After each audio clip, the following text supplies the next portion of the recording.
What's up, YouTube? Hit like, follow, subscribe, share. We got a job going on right here. We had to remove a couple of what they call widow makers out of this tree. Also, I want to appreciate all the people who have purchased the ebook, Property Preservation, Government Contracts, How to Get in the Game. I really appreciate you guys purchasing the ebook. Like I say, it's full of information to help you get started. And also, if you have any questions, it gives you the ability to contact me to help guide you along the way, you know. But other than that, we doing what we do every day. You know, out here hustling, grinding, providing a way for ourselves to put some food on the table, you know. But one thing for sure, like I say, for me, property preservation was a springboard, because with property preservation, it allows you to really find out what you want to do. You know, for me, it was landscaping, tree service, junk removal. That's what I did. For my partner at the time, Wanda, she did cleaning. So she was able to spring from doing cleaning for property preservation, and she jumped into government contracts. She was able to secure millions of dollars in government contracts with her cleaning service. I was able to get millions of dollars in landscape contracts from my experience doing landscaping. And now I'm doing tree service. So I keep telling you guys, property preservation is a way to get in the game. You can start off small and you can grow your business once you get in the game.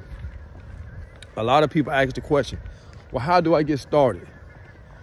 You gotta find you some good field service companies.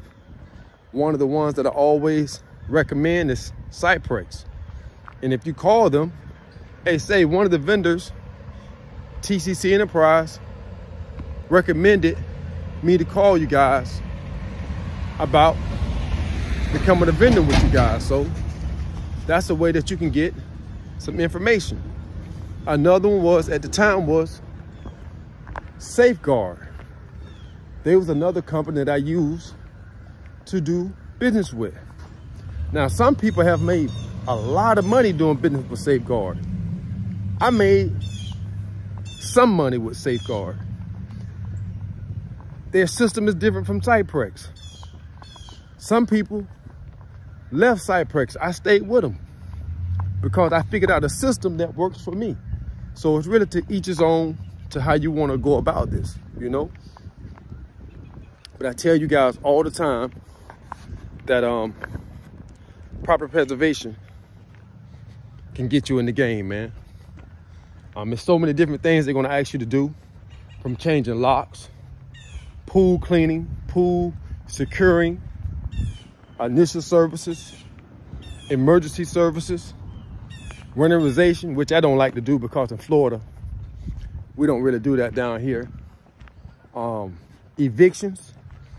That's another thing you can get into with property preservation, doing evictions. Junk removal, power washing, painting, mold removal.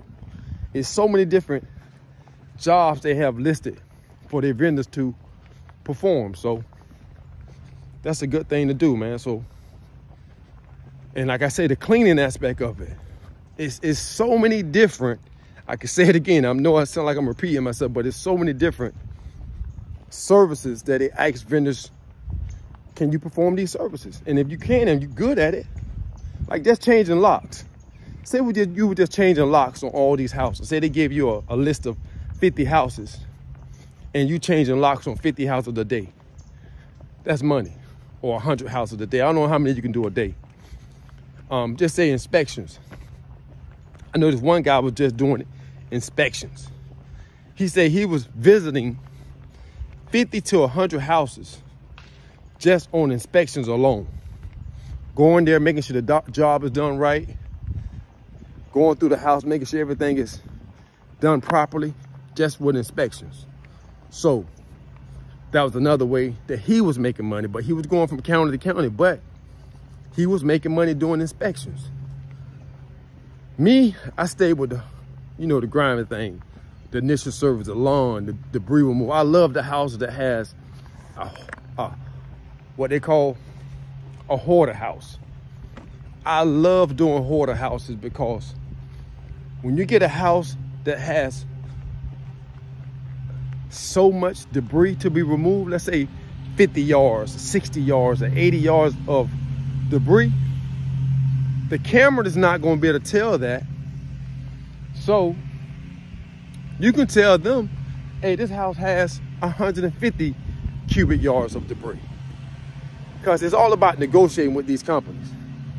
You got to keep in mind, they're going to try and get you to do the job for the cheapest amount of money possible. And this way, having the knowledge on how to negotiate with them is going to come in handy. And over the years, I have learned how to negotiate with them. You know, remember, these field service companies really not on your side for you to be profitable. They want to be profitable, but you got to know how to do business with them. You know, you got to know how to negotiate. So you got to know how to set your price high and make them come down to a price that you're comfortable with to perform that service. You know, that's the trick to the property preservation. You got to know how to bid properly, because if you don't bid properly, you guys are going to be losing money, and you're going to it's not going to seem like it's worth it, because so many people got into this business and they wasn't bidding properly, and they were letting the field service companies, agents, talk them down to a price that wasn't worth their time. You know, also I forgot about the maintenance contracts. So you get the maintenance contracts, and how it was when I started, every house that you serviced, you were responsible for keeping that house up until the house was sold. So every house that we service, and let's say we end up servicing over 100 properties. Now I have 100 pieces of property that I have to maintain every week until they are sold. That's how I got in the landscape business, because I had 115 properties. But I'm gonna do some simple math for you. Let's say you had 100 properties that you was maintaining, and they was paying you $40 per property. At the time, they was paying me $35. So every week, when I go service these 100 properties, that was $3,500 I was making a week. I was doing about $14,000 a month just with maintenance. That's just cutting, mowing, edging, and blowing. Then you had the maintenance on the, what they call it, interior maintenance. And that's when you have to go in there, wipe down the countertops, clean the bathroom toilets, wipe down everything, the window sills, vacuum the floors. And at the time, they was paying about $60, or replace the batteries, the air fresheners in the bathroom, the kitchen, and the laundry room.